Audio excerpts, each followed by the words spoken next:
मी त्याच्या बाबतीत एवढंच सांगू इच्छितो की गेली 20 वर्ष आणि 13 दिवसापासून आम्ही ह्या निकालाची प्रतीक्षा करतोय.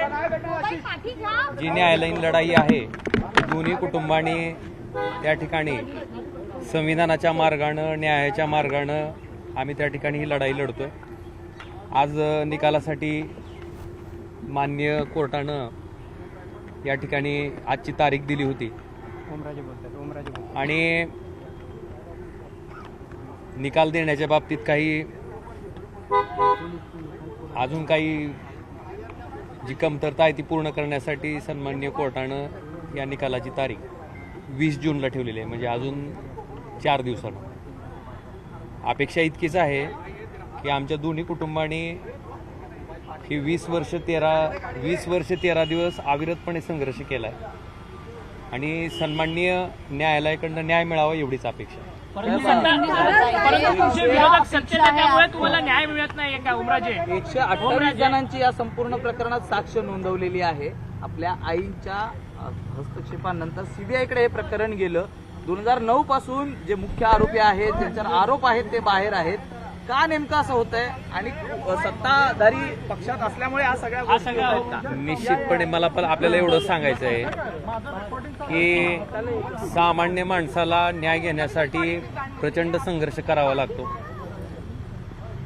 माझी क्षमता होती म्हणून मी हायकोर्टात रीट दाखल करू शकलो. त्या रीटच्या आधारे ही केस सीबीआयकडे गेली आणि केस सीबीआयकडे गेल्याच्या नंतर सीबीआयच्या माध्यमातून ह्याच्यामध्ये पुढचा तपास झाला आणि सगळे आरोपी त्या ठिकाणी समोर आले. त्यामुळे निश्चित सामान्य माणसाला न्याय घेणं फार दुरापास्त आहे आणि कठीण आहे.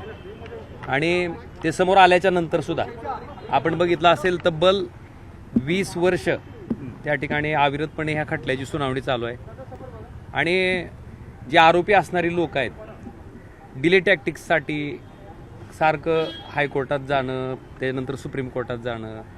सामान्य माणूस हायकोर्टामधल्या आणि सुप्रीम कोर्टामधल्या वकिलाची कशा पद्धतीनं फीस देऊ शकेल, कशा पद्धतीनं त्या ठिकाणी वकीलला अपॉइंट करू शकेल.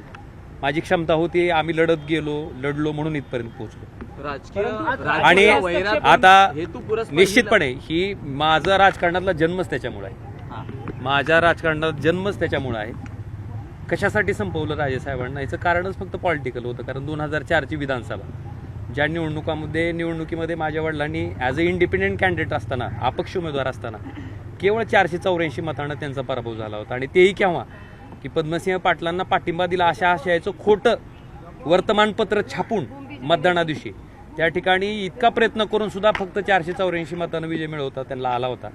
आणि तेच चलत होतं. आपल्याला राजकीय विरोधक नको ह्या भावनेतनं पवनराजे साहेबांची आणि त्यांचे चालक पैगंबरवासी समद काजींची हत्या केली गेली आणि ही शांत डोक्यानं प्लॅन करून केलेली हत्या आहे. आणि त्याच्या संदर्भात आम्हाला अपेक्षा इतकीच आहे की या ठिकाणी न्याय मिळावा. माझा जन्म फक्त त्याच्यासाठी झाला. मी का आलो?